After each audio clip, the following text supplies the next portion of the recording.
The Yavneh Conspiracy, a prophetic revelation. For nearly 2,000 years, a veil has been drawn across one of the most pivotal events in the history of faith, an event that shaped the future of Judaism, Christianity, and the destiny of nations. This is the story of the Yavneh Conspiracy, a deliberate plan to silence the name of the Messiah Yahshua from the hearts of his people. The shadow after the cross. After the death and ascension of Yeshuah, the religious leaders of Israel believed the movement that followed him, the Nazarenes, would fade into obscurity. Yet, it did not. Instead, it grew stronger, spreading rapidly across Judea and beyond.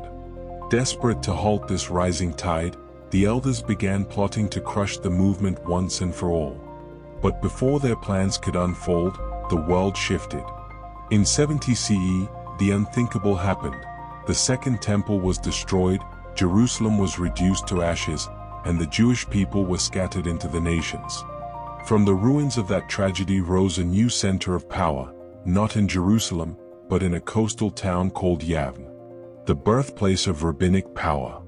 There, Rabbi Yohanan ben Zakkai, a Pharisaic leader and disciple of Hillel, struck a deal with the Roman general Vespasian. He was granted permission to establish a new seat of Jewish authority. Yavneh would become the new heart of Judaism, the place where the Sanhedrin was reconstituted, the Hebrew Bible canon finalized, and the synagogue prayers and liturgy standardized. Many scholars today call Yavneh the birthplace of rabbinic Judaism. But behind this rebirth, a deeper, more strategic plan was taking shape, one that would define the course of Jewish faith for centuries. The hidden agenda. From Yavneh, a small circle of rabbis set out to rewrite the narrative. Their mission was not only to preserve Judaism from assimilation but to erase Yahshua from the messianic expectation. They distorted texts, reinterpreted prophecies, and erected theological walls to blind Israel from recognizing the one foretold in their own scriptures. This is what historians and scholars now refer to as the Yavneh Conspiracy, a strategic campaign to convince generations of Jews and converts that Yahshua is not the Messiah. A nation redefined. In the wake of destruction, the Sanhedrin under Rabban Gamaliel II worked to re-establish Jewish identity. They introduced new laws, restructured worship, and redrew the boundaries of the community. The followers of Yahshua, once seen as a Jewish sect, were rebranded as outsiders. They were given a name, Minim, a Hebrew term for Jews who believed in Yahshua of Nazareth. These Minim were systematically excluded from Jewish life. Believers were forbidden to buy or sell in Jewish markets. They could not share meals, conduct business, or even enter synagogues. The lines of separation were drawn deep and wide. Birkat HaMinim, the curse of the believers. To enforce this division, the rabbis composed a new prayer, the Birkat HaMinim. It was a curse placed within the synagogue liturgy itself, designed to expel Yahshua's followers from Jewish worship.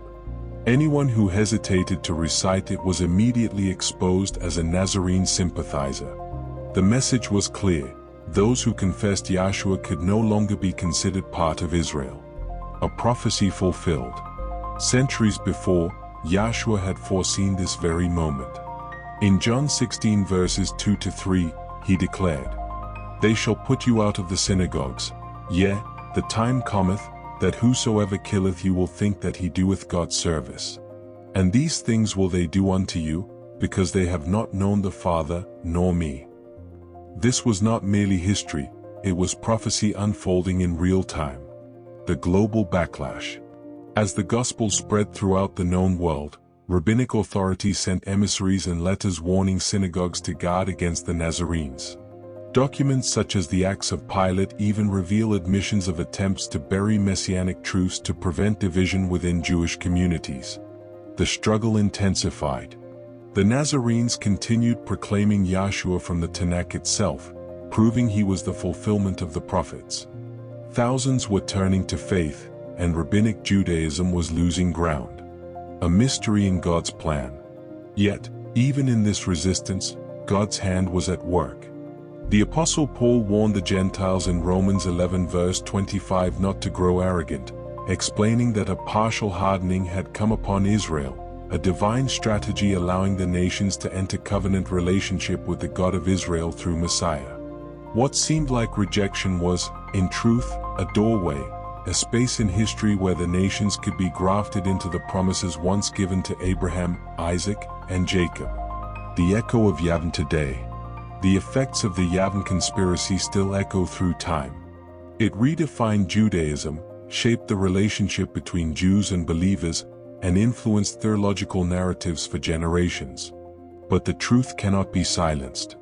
Despite centuries of opposition, the message of Yahshua HaMashiach continues to awaken hearts, tear down barriers, and fulfill the promises spoken by the prophets.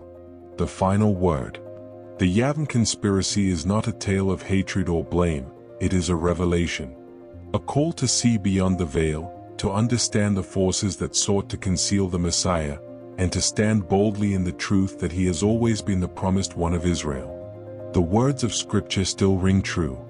The stone the builders rejected has become the cornerstone. Psalm 118 verse 22. And so, even now, the message remains, the Messiah has come. Thank you for watching. Don't forget to like, subscribe, and share your thoughts in the comments below. See you in the next revelation.